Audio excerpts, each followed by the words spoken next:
উত্তরবঙ্গ উন্নয়ন মন্ত্রী উদয়ন গুহর উদ্যোগে আয়োজিত দ্বিতীয় বর্ষ শিব পুজোর প্রস্তুতি চলছে জোর কদমে। দিনহাটা শহরের সংহতি ময়দানে দ্বিতীয় বর্ষ এই শিব পুজো কেন্দ্র করে জোরদার প্রস্তুতি শুরু হয়েছে। শিব পুজোকে ঘিরে এলাকায় উন্মাদনা দেখা দিয়েছে এবং প্রতিমা তৈরির কাজ দ্রুত গতিতে এগিয়ে চলছে। কারিগররা নিপুণ হাতে শিব প্রতিমা গড়ার কাজ চালিয়ে যাচ্ছেন। মণ্ডপ সাজানোর কাজও সমান তালেই কিন্তু চলছে। আলোকসজ্জা, প্যান্ডেল নির্মাণ ও সাজসজ্জার অন্যান্য দিকেও বিশেষ নজর দেওয়া হচ্ছে। জানা গেছে আগামীকাল অর্থাৎ 26শে ফেব্রুয়ারি রয়েছে শিবরাত্রি, আর এই দিন শিবের আরাধনায় মেতে উঠবে গোটা দিনহাটাবাসী। সেই উপলক্ষে জোরদার কাজ চলছে সংহতি ময়দানে। শিব পুজোর পাশাপাশি চলবে শিবরাত্রি উপলক্ষে মেলা, এমনটাই জানা গিয়েছে আয়োজক সূত্রে। পুজো কমিটির পক্ষ থেকে জানানো হয়েছে, এবারে শিব পুজোতে দর্শনার্থীদের জন্য বিশেষ ব্যবস্থা রাখা হয়েছে। ভক্তদের জন্য প্রসাদ বিতরণ, হোমযজ্ঞ সহ বিভিন্ন আয়োজন থাকছে। বুধবার দুপুরে এই শিব পুজোকে কেন্দ্র করে দিনহাটা শহরে আয়োজিত হবে এক বর্ণাঢ্য শোভাযাত্রা বলে আয়োজক কমিটির পক্ষে বিশু ধর জানিয়েছেন। উদয়ন গুহর উদ্যোগে এই দ্বিতীয় বর্ষ শিব পুজো ইতিমধ্যেই দিনহাটার অন্যতম আকর্ষণ হয়ে উঠেছে। পুজো ঘিরে স্থানীয় বাসিন্দাদের মধ্যে উচ্ছ্বাস লক্ষ্য করা যাচ্ছে।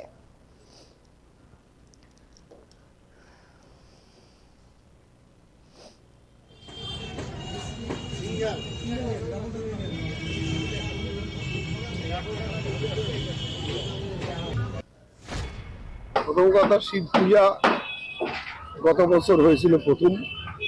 মাননীয় মন্ত্রী উদয়ন গুহর উদ্যোগে সাহচর্যে সক্রিয়তায় দেবের দেব মহাদেবের পূজা হচ্ছে সংহতি ময়দানে। সবার জানা দিনহাটা হাজার হাজার মানুষ আসেন। শোভাযাত্রা হবে বেলা 3টায়। হাজার হাজার মহিলা থাকবে শোভাযাত্রায়, লাল পাড় শাড়ি পরে বর্ণাঢ্য শোভাযাত্রা। সেই সাথে পূজা হবে সারা রাত ধরে। সারা রাত মানুষ থাকেন এখানে পূজায়। উদয়ন গুহ মন্ত্রী নিজে থাকেন, তার পূজা চলবে সকাল থেকে খিচুড়ি। গতবার রাত্রি 8টা-9টা পর্যন্ত খিচুড়ি দেওয়া। দলে দলে মানুষ। আমি গতবারে যেটা দেখলাম, তাতে দলে দলে মানুষ আসছে।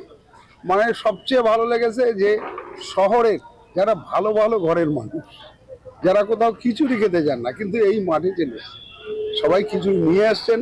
সবাই ভাণ্ড নিয়ে আসছেন যে বাড়িতেও নিয়ে যাবেন, এত স্বাদ ছিল খিচুড়ি। তো এবারে 1000 কেজি চাল ডালের খিচুড়ি হবে। তারপরেও যদি দরকার হয়, দিনহাটার মানুষ যেভাবে এই মহাদেবের পূজায় সাহায্য করে, উদয়ন গুহ যেভাবে খরচ করেন, ব্যবস্থা করেন, তাতে করে এবারও আরো বেশি হবে। যেহেতু গতবার প্রথম ছিল, লোকের জানা ছিল না, আমরা প্রচারও করছি যতটা পারছি। তা এখানে মহাকালীর পূজা হয়, এই সঙ্গে মহাদেবের পূজা হয়। মহাদেবের পূজা এবার অন্য মাত্রায় যাবে, এটা আমাদের ধারণা, বিশ্বাস।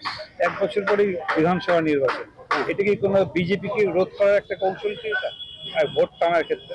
গত বছরে বিধানসভা নির্বাচন ছিল না, তাতেও মহাদেবের পূজা হয়ে গেছে। এবারেও মহাদেবের পূজা হচ্ছে। আমরা বলি মহাদেবের পূজা মানে শুধুমাত্র পূজা না, এটা একটা উৎসব। পাশে মেলা হচ্ছে, যেটা হাজার হাজার মানুষ মেলায় আসবে। ভোটকে লক্ষ্য করে নয়, আমরা একটা জিনিস লক্ষ্য করে করি, সেটা একটা উৎসব। এই উৎসবে সব ধর্মের, সব বর্ণের মানুষরা এখানে আসবেন। মানুষের একটা মিলন স্থল, এটাই মহাদেবের পূজা, এটাই আমাদের উদ্দেশ্য।